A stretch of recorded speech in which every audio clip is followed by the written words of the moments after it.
সম্মানিত social media বন্ধুগণ, যারা আমার এই পেজে সাবস্ক্রাইব করে নিজে আইন সম্বন্ধে জানছেন এবং অন্যকে জানার বিষয়ে উৎসাহিত করছেন, তাদের জানাই আমার অন্তরের অন্তঃস্থল থেকে অভিনন্দন এবং সালাম। আসসালামু আলাইকুম ওয়া রাহমাতুল্লাহ।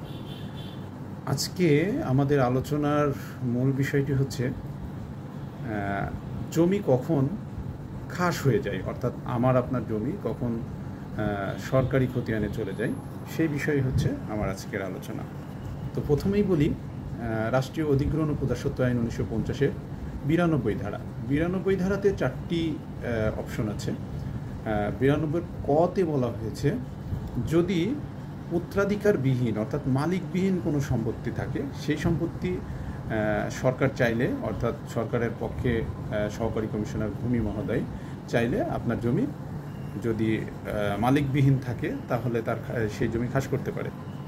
এইটারই আরেকটি প্রসেস হচ্ছে বাংলাদেশ সাংবিধানিক আইন 143-143-এর 1-এর গতে আছে, মালিকবিহীন যে কোনো সম্পত্তির মালিক সরকার। অর্থাৎ 92-এর কতে যেটা আছে 1950-এর 92-এর ক, ঠিক একইভাবে বাংলাদেশ সাংবিধানিক আইন যেটা 1972-এর 1-এর গতে আছে, 143 ধারার 1-এর গতে আছে।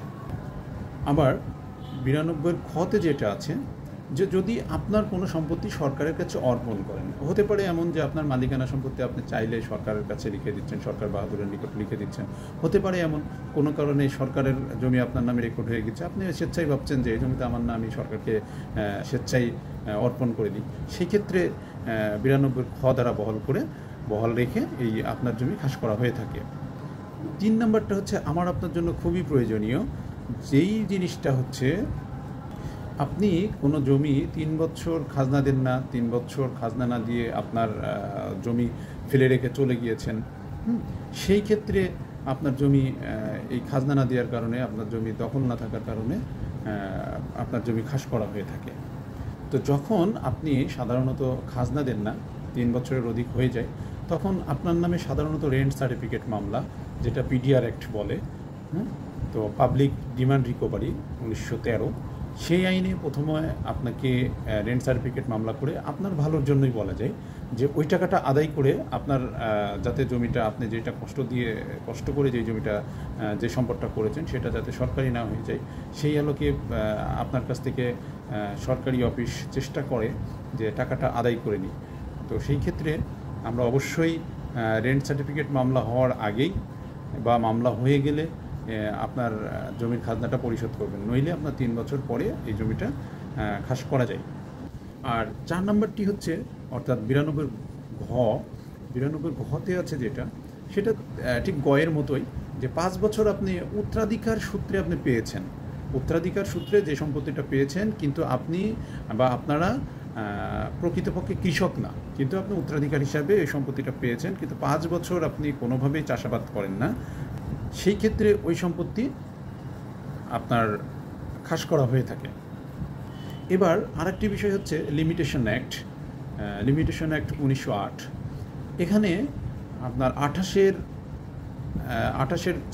6-এ লেখা আছে, 6-এ বলা আছে, যদি আপনার কোনো জমি বিলুপ্ত হয়ে, আপনার কোনো জমি এমন হয় যে আপনি দখলচ্যুত হয়েছেন, দখলচ্যুত থেকে শুরু করে আপনি দীর্ঘ 12 বছরের মধ্যে যদি কোনো মামলা না করেন, তাহলে যে দখলকারী, সেই দখলকারীর অনুকূলে আপনার জমির সত্ত্ব সৃষ্টি হয়।